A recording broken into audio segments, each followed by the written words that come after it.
will go.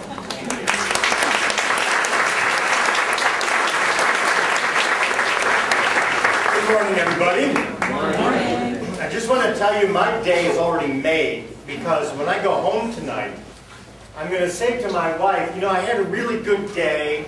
I gave a speech, standing room only.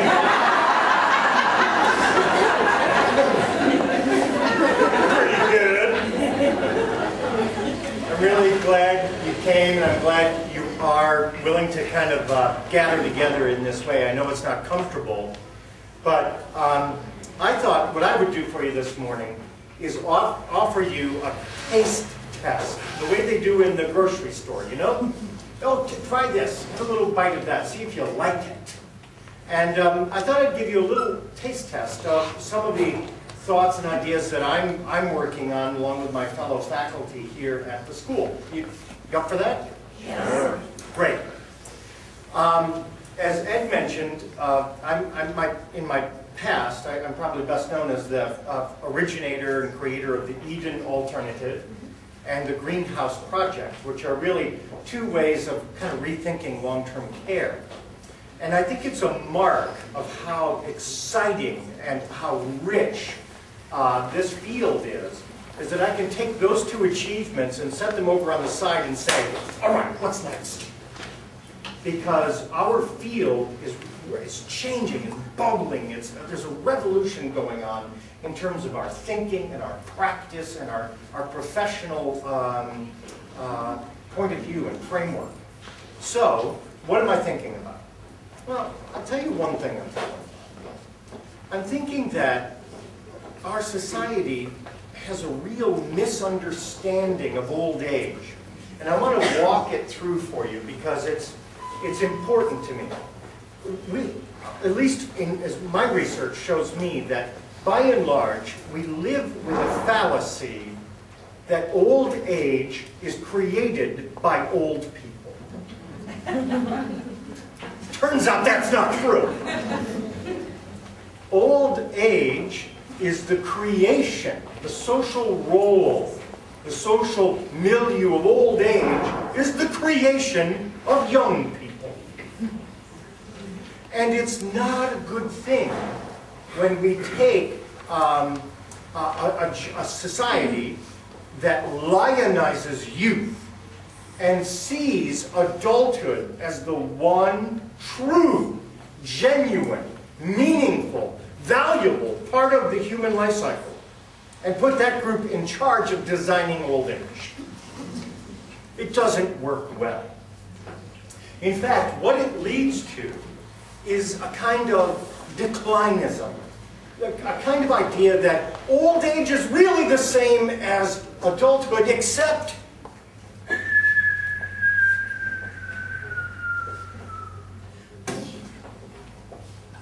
and you know, this idea that old age equals decline makes it really hard to attract young people into the field.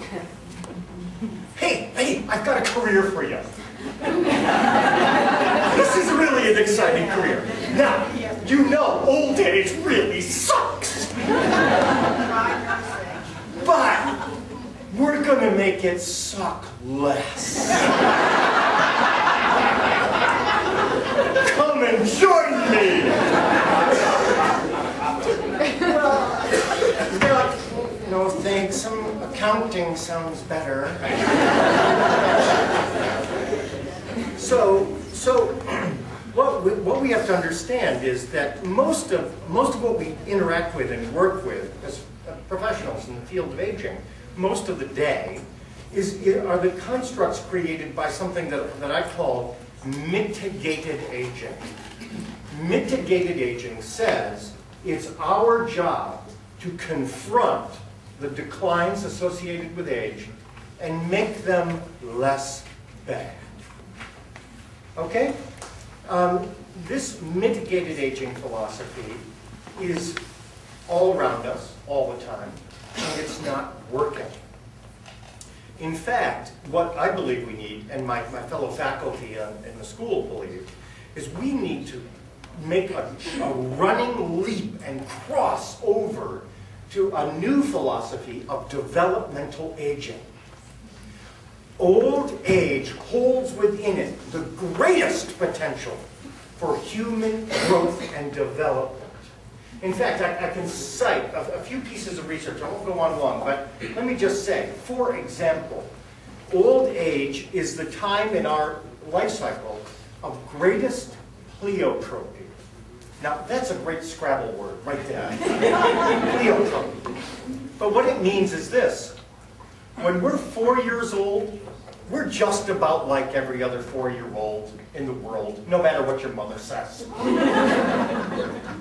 When we're 84, we are a universe unto ourselves. We are so completely unlike any other 84-year-old in the world. We are unique in a way that only 9 decades of life can make you unique. So pleiotropy is one feature of age which becomes important and valuable in a developmental sense. Second, emotion. There's a many young people commonly and incorrectly believe that old people must be sad because after all, they're old. Well, it turns out that older people are less prone to depression than younger people. Older people often report better health than younger people. I'm not saying objectively their health is better, I'm saying they report better health. In other words, young people are a bunch of whiners. So, old people, and there's some brilliant research on this topic, which, well, if I see you in class, we'll go into it length. But there's some brilliant research that shows that older people as a group have a richer, broader, deeper emotional vocabulary than young people. As a group, young people tend to be like, I feel good, I feel bad. And that's kind of it. Sorry. But as we age, we develop a richer set of emotional experiences. One last example I think really makes the case, which is poignancy. Poignancy is that experience of feeling happy and sad, or positive and negative at the same time. And again, for the younger people in the audience, talk to an older person later, they'll explain. But this poignancy is an emotional trait which increases with every decade of life. So there's something there that we've been blinded to by our culture and its worshipful approach to youth.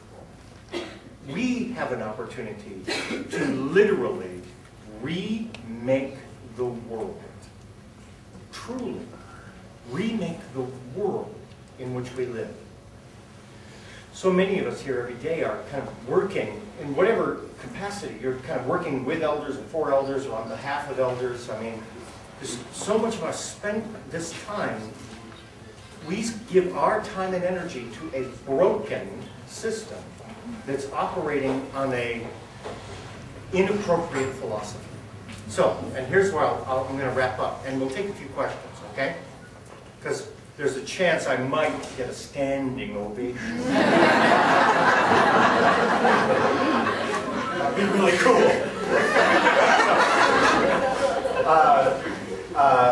So here's, I was asked to join the faculty, and I did so with great enthusiasm, and here's why, and I'll explain it. Let's take this right here. Aging. We have to redraw the map of life in our culture so that old age is not a broken down version of youth, but rather stands on its own, proud and true to what the experience of elderhood can be in our society. So in our school, we look and think and work and talk and write about how we can remake aging in our communities, in our societies, in our families. Second, management. We've set up an entire complex of organizations and we've managed them as if our main task was to mitigate the inevitable calamity of age. That's wrong. It is an entire generation's work to remake these organizations so that we manage our organizations to bring out the strength, the truth, the wisdom, the meaning of age. We can rebuild our organizations so they are person-centered and person-directed.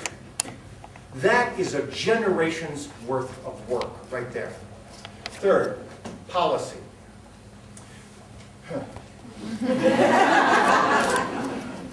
One of the reasons policy so often seems, public policy so often seems to kind of hem you in and make you feel like, can't do what I want to do.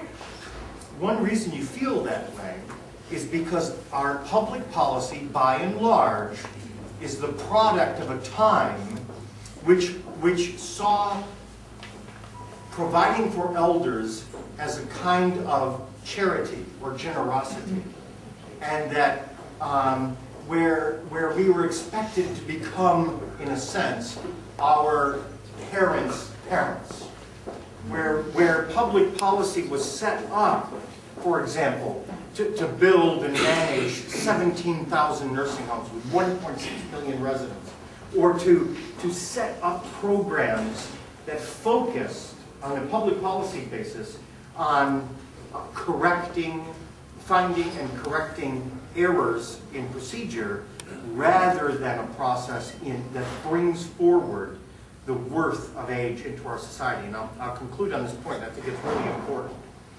We had here on the campus not long ago, David Walker, who's I think still the Comptroller General of the United States, was here talking about how we face a considerable pile of unfunded mandates in terms of cost to our society and how we're going to pay for aging and so on and so forth. And his message is important.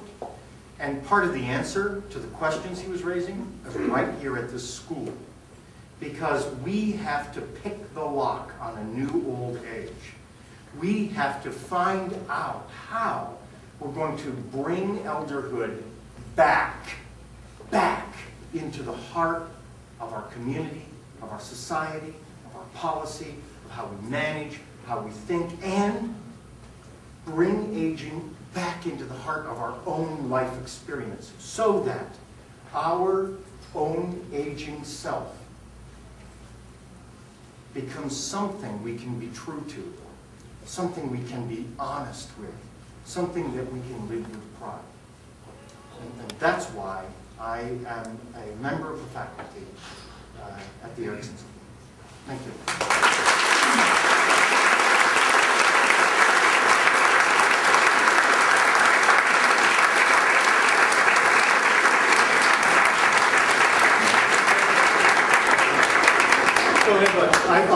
I know everybody's been standing for half an hour. I'll take a couple of questions. I'll start here and then go here. Yes, Thomas. I have no problem convincing my staff that the greenhouse concept is good on the assisted living side. Right. They seem unconvinced that it could work for traditional nursing home residents. Give me some insight how to convince them. Well, I could go on in great length on this, and I'd be happy to know that I won't. But let me say this. What we call skilled nursing care actually revolves mainly around what the social needs of people are, not what the medical needs of people are. And here's a point I would make. Every person living in a skilled nursing facility in America has an exact clinical double living at home. If you happen to grow old with 7 unmarried daughters living within 3 blocks of you, I don't care if you're on a ventilator, you're not going into a nursing home. Now, on the other hand, you're living without that social network of support, all it can take is a broken hip. Boom. So what puts you in the nursing home is not some complicated medical thing. It's what your social support network is. So if I were to, see, I have a little advantage because I have that MD after my name. And I would be able to say to them, actually, as a geriatrician and a medical doctor, I'm telling you, it is possible to take care of people with those clinical needs in a home-like setting because we're already doing it at home. So, thanks. Back over here. Two quick questions. One, the Sun article mentioned that it was economically feasible to do these types of projects, these types of homes. I mean, that sounds great. And do you confirm that? And then the other question is, are these homes subject to state, federal surveyors? And then thirdly, can I get a tape of today's call? Oh, I don't know. Talk to me. Peterson might have a tape for you. We'll talk to Kevin. Let me just say this about cost and practicality. Here's the thing. I mean, I'm very happy to talk about greenhouse, but you know, the bigger point is everybody in this room has the opportunity to take the pieces out of the puzzle and put them together in a new way that works. And I won't go into the details, but let me say this. Greenhouse is equivalent financially to a skilled nursing facility. Not because we have more dollars, but because we take the dollars that are available and apply them in a very different way. And I won't go into detail, but I'll just say that the greenhouse model takes an enormous amount of money out of middle management and puts it into the hands of hands-on caregivers. That's how the model works. So I could talk at length about that, but yes, ma'am. Are you aware of an advocacy organization, or if, among all the ones that exist, is there one that you think is particularly close to your perspective, sort of an outside the system, Great Anchors, whatever?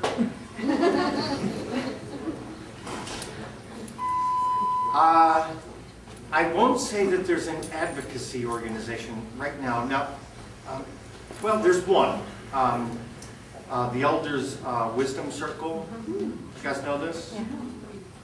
I think elderwisdomcircle.org, I think that's a really good one, and it's along the lines of what I believe in.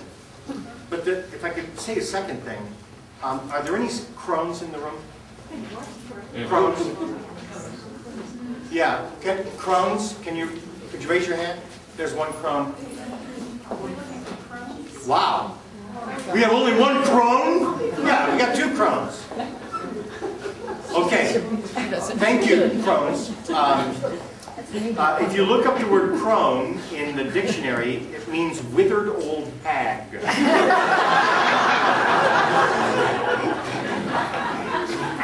Now, here's what's cool. Women are taking a hold of that word and taking it back to its original meaning, which is wise old woman. Chronos, time, age, crone. Okay? So originally the meaning of crone was wise woman. And in particular, there are people in America, women, who are taking a hold of that word and taking it back and advocating for themselves on behalf of a new way of looking at their own age. And I think this is important because in American society, ageism is visited most viciously on women, far more so than on men, although both genders experience it. So I love seeing crones stand up and say, we're taking that back, and we're going to build an age-honoring role for ourselves. So, crones are very notoriously unorganized. My name is Carol, and I'm currently an intern at Baker. However, I work for the Veterans Administration, the VA, downtown full-time. How would the Erickson School program, will that have something to do with the federal government and maybe the VA? How does that fit? Well, that's great. First off, thank you for your work with the Veterans Administration and with the veterans. That's wonderful. A wonderful calling for you. But I would say that the Erickson School, our plan is to influence public policy. So the rules under which the VA is administered, that's important. We have to change them. Our plan is to change how organizations that care for elders are managed so that we understand the value of management doing unto staff as they would have the staff do unto the elders. You know, that's a big change. And third, I think we can help what's happening in the care of veterans by helping people understand veterans in terms of their where they stand in life and the value of where they stand in life. One last question. Yes? What's your blog? Oh, wow. Yeah. Okay, now, hey, you want to hear something like what I was talking about today every day? Along with Kevin Peterson, I keep a blog that's called changingaging.org. That's one word, changingaging.org. Now, what happens is I blog every day. And if you haven't done much with blogs, here's the deal. It's like a little sketch pad where I write down notes about things I'm thinking about or working on or ideas that I see in the media that are upsetting to me.